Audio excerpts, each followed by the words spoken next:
Look at a map. The Strait of Malacca seems small, just a narrow ribbon of water, easy to overlook, easy to ignore.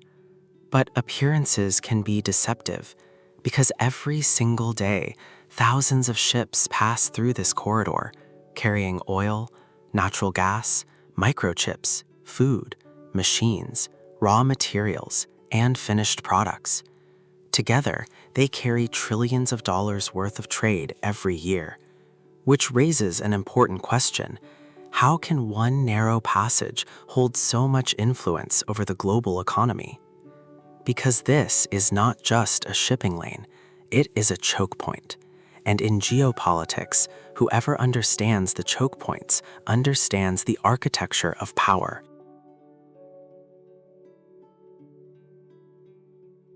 Most people believe economies are built by factories. Factories matter, technology matters, capital matters. But before any product reaches a customer, it must move. Across roads, across railways, across oceans. Trade begins with movement, and movement depends on geography. That is why geography has always been one of the oldest forms of power. Mountains create borders, rivers create civilizations, oceans create empires, and narrow waterways create leverage. The Strait of Malacca is one of those places. It connects the Indian Ocean with the South China Sea. It links the Middle East, Africa, Europe, and East Asia. For countries like China, Japan, South Korea, and Singapore, this route is not simply convenient, it is essential. Because without it, their economies would slow dramatically, and some industries could stop altogether.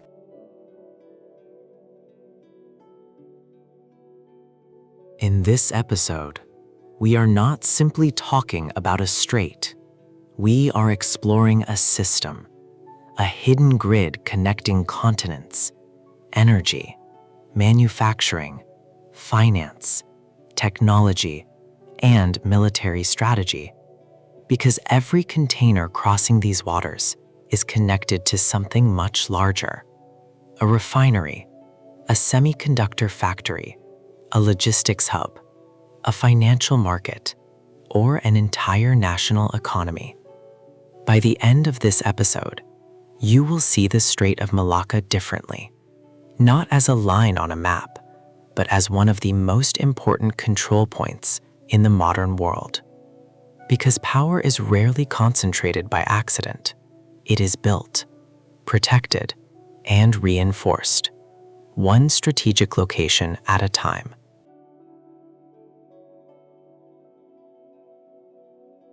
Every civilization depends on movement. People move, ideas move, resources move, and economies move with them. But movement is never unlimited. Nature creates boundaries. Mountains slow armies, deserts isolate kingdoms, and oceans channel trade into predictable routes. That is where geography becomes power. Because when millions of square kilometers of open ocean suddenly narrow into a corridor only a few kilometers wide, choice disappears. Ships cannot invent a new ocean. Oil tankers cannot fly. Container vessels cannot take shortcuts. They must pass through the same gateway, again, again, and again. This is what strategists call a choke point, a place where geography limits options. And when options disappear, dependency begins.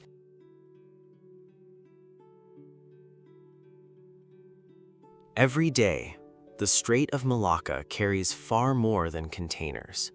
It carries energy, crude oil, liquefied natural gas, industrial chemicals, iron ore, electronic components, everything needed to keep modern industry alive. Imagine turning off this corridor for only a few days.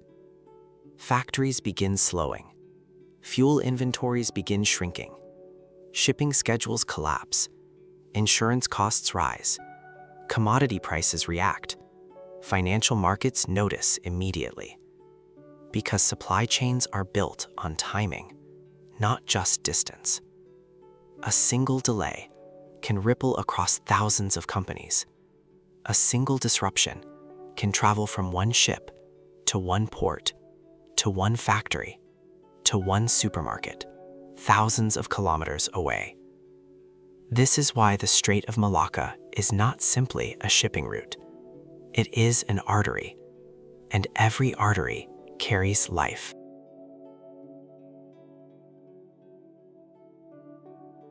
For China, the Strait of Malacca represents something deeper than trade. It represents vulnerability. Over the past several decades, China became the world's largest manufacturing powerhouse. Its factories produce goods for every continent. Its cities consume enormous amounts of energy. Its economy depends on constant movement. But there is a problem. Much of that energy arrives through one narrow passage, a passage that China does not control. This concern became so significant that Chinese strategists gave it a name, the Malacca Dilemma. Because every great power eventually asks the same question: what happens if the route that feeds your economy can be interrupted by someone else? That question changed China's strategy.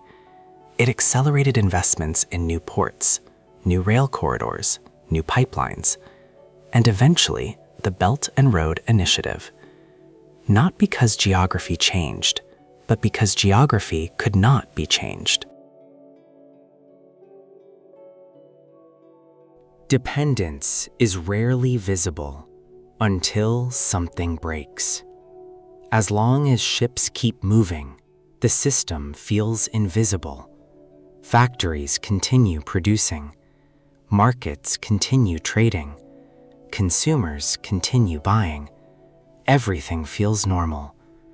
But modern economies are built on continuity, not interruption. A single blocked route can trigger thousands of delayed decisions. Manufacturers wait for components. Refineries wait for crude oil. Retailers wait for inventory. Banks reassess risk. Investors reassess confidence. The disruption begins at sea, but it never stays there, because supply chains are not lines, they are networks. And every network carries the risk that one weak connection can affect everything connected to it.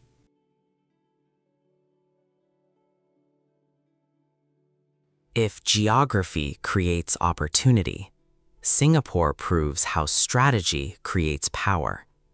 The country is small, its land is limited, its natural resources are scarce, yet it became one of the most influential trading hubs on Earth.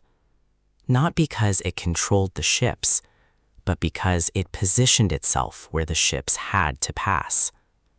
Ports became infrastructure. Infrastructure became commerce. Commerce became finance. Finance became influence. This is one of the oldest lessons in history. Power does not always belong to the largest nation. Sometimes it belongs to the nation standing at the intersection where everyone else must pass.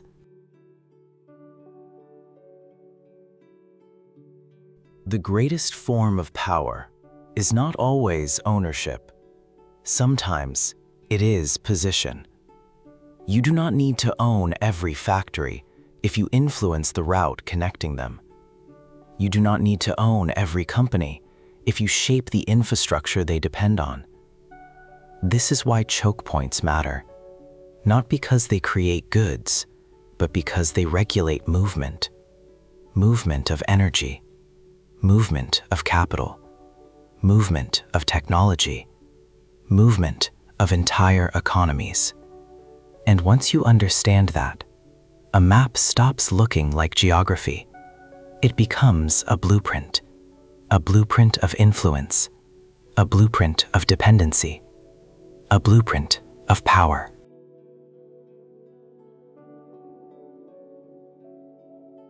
Most people think power belongs to whoever has the biggest economy, or the strongest military, or the largest population.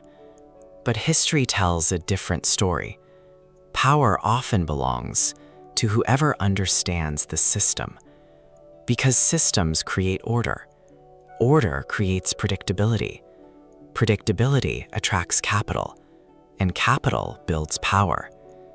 The Strait of Malacca is more than a narrow passage. It is proof that geography can become infrastructure. Infrastructure can become influence, and influence can shape the destiny of entire regions.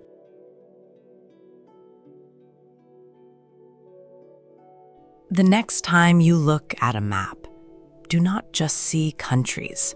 Look for connections. Look for bottlenecks. Look for infrastructure. Because borders tell you where nations begin, but networks tell you where power flows. And in the modern world, power rarely moves in straight lines.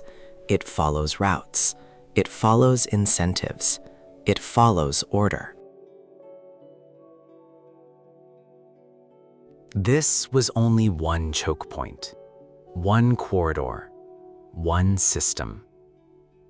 In the episodes ahead, we will uncover the corporations, the financial institutions, the technologies, and the geopolitical strategies that quietly shape the modern world. If you want to understand how power is built, not just where it appears, subscribe to LEXERA. Because every system has a center, and every center leaves a pattern. The world is not held together by borders alone.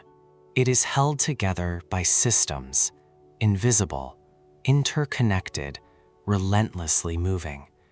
The more you understand those systems, the more clearly you understand the world. This is LEXERA, decoding order, architecting power.